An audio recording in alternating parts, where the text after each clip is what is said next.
ఛత్తీస్గఢ్ రాష్ట్రంలో ఎన్కౌంటర్లో మృతి చెందినటువంటి మావో అగ్రనేత సుధాకర్ స్వగ్రామం ఆయన ఇంటి వద్ద ఉన్నాం. దెందులూరు నియోజకవర్గం పెదపాడు మండలం సచివోలు గ్రామం. ప్రస్తుతం ఆయన సోదరుడు వదిన మనతో ఉన్నారు, తింటూ ఆనందరావు గారు. ఏంటి ఎప్పుడన్నా సుధాకర్ గారు మీతో మాట్లాడడం కానీ ఇక్కడికి రావటం మేముతో కలవటం ఏమైనా జరిగిందా? ఆయన వెళ్ళిపోయిన తర్వాత లేదు.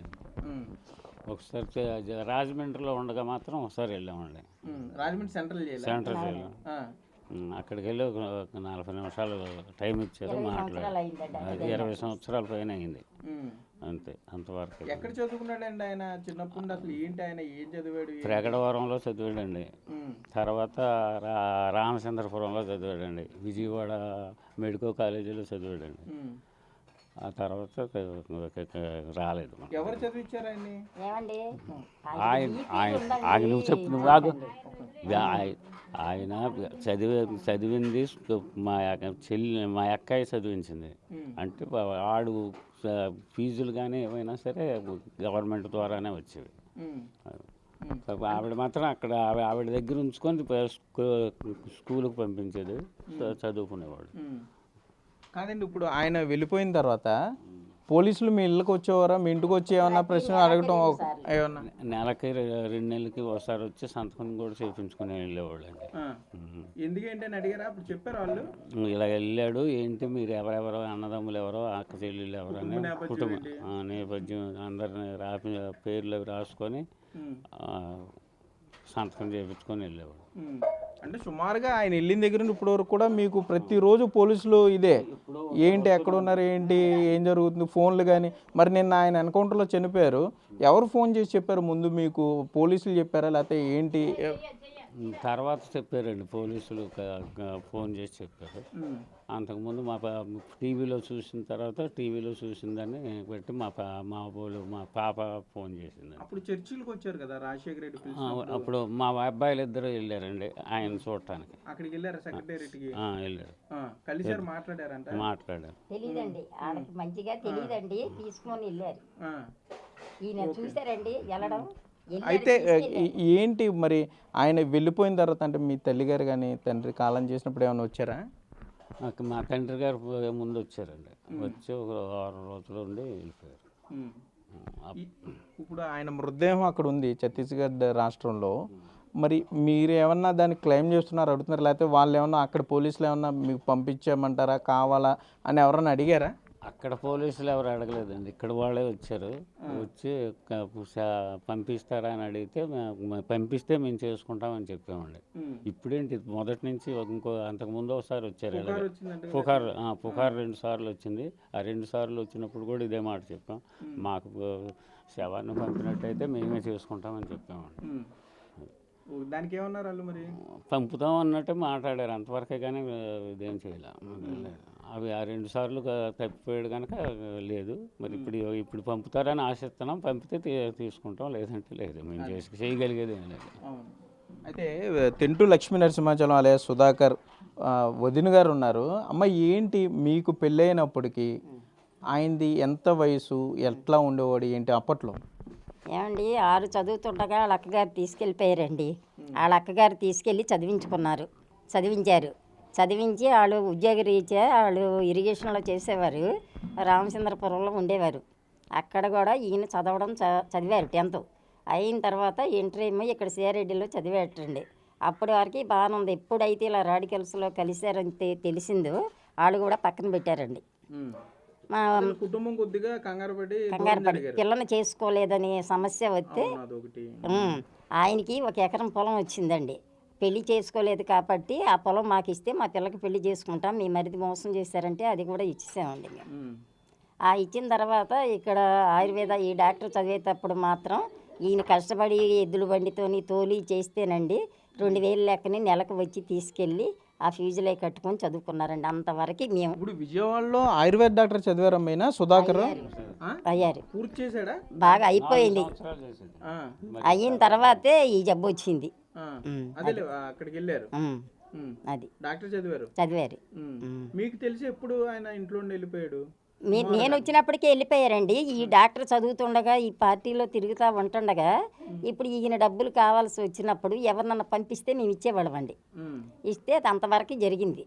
జరిగిన తర్వాత మాత్రం 83లో తండ్రికి ఆరోగ్యం బాగున్నప్పుడు మద్రాసు వెళ్ళాలని చెప్పి మన ఎలా తనంతలు తనే తెలిసి వచ్చారండి. వచ్చిన తర్వాత 2 రోజులు ఉన్నారు, 3వ రోజున వచ్చి ఆడే పట్టుకెళ్ళిపోయారండి. ఒక 10 మంది కుర్రోళ్ళు వచ్చి నువ్వు ఎక్కడుంటే ఎలా అని చెప్పి తీసుకెళ్ళిపోయారండి. ఇక అదేనండి. అప్పుడు చూసారు మీరు 83లో చూసారా? చూసాం. ఇంకా అదేనండి. తర్వాత రాజమండ్రి జైల్లో తర్వాత వెంటనే ఒక 2-3 నెలల్లో చూసాం. అది తప్ప మళ్ళా లేదు. రాజమండ్రి సెంట్రల్ జైలుకి వెళ్ళారు మీరు? ఎంతసేపు మాట్లాడారు అప్పుడు మీరు? మేము 10 నిమిషాలు మాట్లాడాము. మాట్లాడితే ఇంకా మాకు పర్మిషన్ కావాలని గన్మెన్లు 2 ఉన్నారు. ఉంటుండగా మళ్ళీ ఇంకో 10 నిమిషాలు మాట్లాడాం. బట్టలు తీసుకెళ్లారన్నారు? బట్టలు కావాలన్నారు. బట్టలు కావాలంటే అక్కడ ఉన్నవాళ్ళు తీసుకొని ఇలా దులుపుకొని షర్ట్లు ప్యాంట్లు తీసుకున్నారండి. అంతవరకు జరిగిందండి. అప్పటి నుంచి ఇప్పటి వరకు ఆయన్ని చూస్తే దేవుడు సాక్షిగా మేము నాశనం. రాజశేఖర రెడ్డి హయాంలో చర్చిలకు వచ్చారు కదా, అప్పుడు టీవీలో చూసుంటారుగా మీరు? టీవీలో చూడడమే, మన మనుషులుగా మాట్లాడడం లేదు కదండి. టీవీలో చూసారు? టీవీలో చూసాం. అంటే అప్పుడు సుధాకర్ ఇవన్నీ మీకు అంటే నరసింహ చలం కింద తెలుసు, చంటే అంటారంట. మేము సంటి అంటాం, నరసింహాచలం అని చెప్పి దానిలో పేరు, అసలు పేరు అదేనంట. మేము మాత్రం నేను వచ్చిన దగ్గర నుంచి సంటి అని పిలిపానండి. మా ఊర్లో వాళ్ళందరూ కూడా సంటి అని. అదే టీవీలో చూసారు మీరు? టీవీలో చూడడం వరకే. పిల్లలు ఎప్పుడు మా పెద్ద పిల్లడు ఎప్పుడు ఒక 15 ఏళ్ళు అప్పుడే వెళ్ళిపోయి అక్కడ మెకానిక్గా ఏదో చేసుకుంటాడు వర్క్షాప్లో. అయితే ఆడికైతే అంతగా తెలియదు. మా చిన్నోడికి పిల్లకి తెలుసు. సిఆర్రెడ్డి కాలేజీలో ఉంటుండగా వీళ్ళు ఏలూరులో ఉండేవారు, శాంతినగర్లో. అప్పట్లోనే వీళ్ళు అప్పుడప్పుడు చూసేవారు కానీ ఆయనకి తెలియదు. చర్చిలో అప్పుడు రమ్మంటే ఎవరైనా చూసిన వాళ్ళు ఉంటే అని చెప్పి మా మరిది గారు ఉండేవారు, ఆయన చనిపోయారు.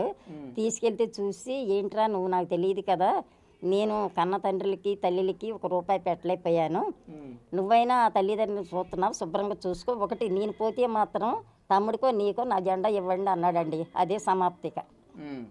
అది అంతే. అప్పుడు అక్కడ హైదరాబాద్లో మాట్లాడినప్పుడు అది మళ్ళీ కనపడలేదు. ఇప్పుడు ఈ పోలీసులు ఏంటమ్మా మిమ్మల్ని ఏమన్నా ప్రతిరోజు ఇంకా నిఘా నెలలో ఉండేవాళ్ళుగా మీరు? ఫోన్లు కానీ అంటే వచ్చారా లేదా, ఏ ఒక్క విషయం చిన్నది జరిగినా వచ్చారా లేదని చెప్పి ఊరు చుట్టూ తిరిగి 2-3 రోజులు తిరిగేవారండి. మాకు దాచుకోవాల్సిన బాధ ఏంటండి? ఫోన్లు చేసేవాళ్ళ?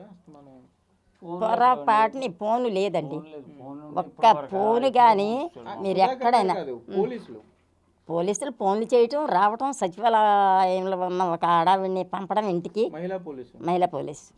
నిన్న కూడా అడిగింది లెంబరు. మాకేముందండి, భయం ఏముందండి, లెంబర్ ఇచ్చాను నేను. వచ్చిన వెంటనే ఎస్ఐ గారు వాళ్ళు వచ్చారు. ఏమన్నారమ్మా? ఏంటమ్మా మరి ఏంటన్నారు. ఏంటంటే ఏమీ లేదండి, ఒకవేళ మీరు ఇన్నిసార్లు మమ్మల్ని ఏతను పెట్టారు, ఎన్ని రకాలుగా ఎంక్వైరీ చేసుకోమన్నా మేము 30 సంవత్సరాలు 40 సంవత్సరాలు 40 ఎంఆర్ఓ దగ్గర నుంచి అందరూ కూడా మమ్మల్ని ఇది వాళ్ళు వచ్చారు వీళ్ళు వచ్చారు అనేవాళ్ళు. ఇప్పుడు మీకు దయ ఉంటే మా అందు మా మనిషిని మా పంపిస్తే మేము కర్మకాండాలన్నీ చేసుకుంటామని. ఏ కదండి. పోలీసులతో చెప్పారు మీరు? చెప్పాము, పెదపాడు ఆయనతో చెప్పాం. ఏలూరు నుంచి ఆయన వచ్చారు, గుడివాడ నుంచి ఒక 4 వచ్చారు పోలీసులు, వాళ్ళతో కూడా అదే చెప్పాం. అది ఏమన్నారమ్మా మరి చెప్పినప్పుడు? అలా కాదు, ఇక్కడ ప్రజా సంఘాలు కానీ ఎవరు మీ దగ్గర అటు మద్దతు తెలపడం, లేకపోతే మృతదేహాన్ని తీసుకొద్దాం లేకపోతే ఇట్లా ఎవరు అడగలేదు. ఒకవేళ అధికారులు మృతదేహాన్ని పంపిస్తే మీరు ఇక్కడ ఖననం చేసుకుంటామండి. మా కుటుంబీకులు అందరం కూడా సంతోషపడతాం, మా గ్రామస్తులందరూ కూడా హెల్ప్ చేయకపోయినా సంతోషపడతారు. అదండి. ఇక్కడ తిరిగాడు కాబట్టి. ఇది ఏం తిరిగాడండి, ఎప్పుడు 12 ఏళ్ళు అప్పుడు వెళ్ళిపోయాడు. ఇక్కడ తిరిగిన బాపత కూడా లేదు, కాకపోతే పేరు మీదే. కుటుంబ సభ్యుడు కాబట్టి. అయితే పోలీసుల వల్ల చాలా ఇబ్బందులు పడ్డారు బాగా. ఇంటికి వచ్చేవాళ్ళమ్మా పోలీసులు? వచ్చేవాళ్ళండి ఎప్పుడు. ఆయన ఉన్నా లేకపోయినా నేనే చెప్పేదాన్ని. ఒకళ్ళు కాదు, ఇక్కడ వరంగల్ నుంచి కూడా వచ్చేవారు. వచ్చి ఆయన వచ్చి అనేవారు ఏంటి ఇలాగని చెప్పి మేటర్ అంతా చెప్పిన తర్వాత మీరు ఈనాడడం అని వచ్చారండి. వచ్చిన తర్వాత మీ మరిదిని నేను తెల్లవారు 6ంటికి నేను పట్టుకొని రాజమండ్రి జైలుకి చెప్పానని అన్నారు. అన్ని తర్వాత మళ్ళా సదుపాయం కుదరక రాజమండ్రి పంపించారు. సంవత్సరంన్నర ఉంచారు. రాజమండ్రి జైల్లో పెట్టాము అని అన్నారు. అనేక మళ్ళీ 2 మాసాలకు వచ్చి ఇలాగే చచ్చిపోయాడని చెప్పి పుకారు వచ్చింది. వచ్చిన తర్వాత వచ్చారు, మేము ఈనాడు వాళ్ళం అన్నారండి. అన్ని తర్వాత అదేంటండి రాజమండ్రి జైల్లో మీ మరిదిని పట్టుకొని నేను రాజమండ్రి జైల్లో పెట్టాను అన్నారు కదా, అంటే నువ్వు ఎట్టబోల్సినావు ఏడబోల్సినావు అన్నాడు ఆయన.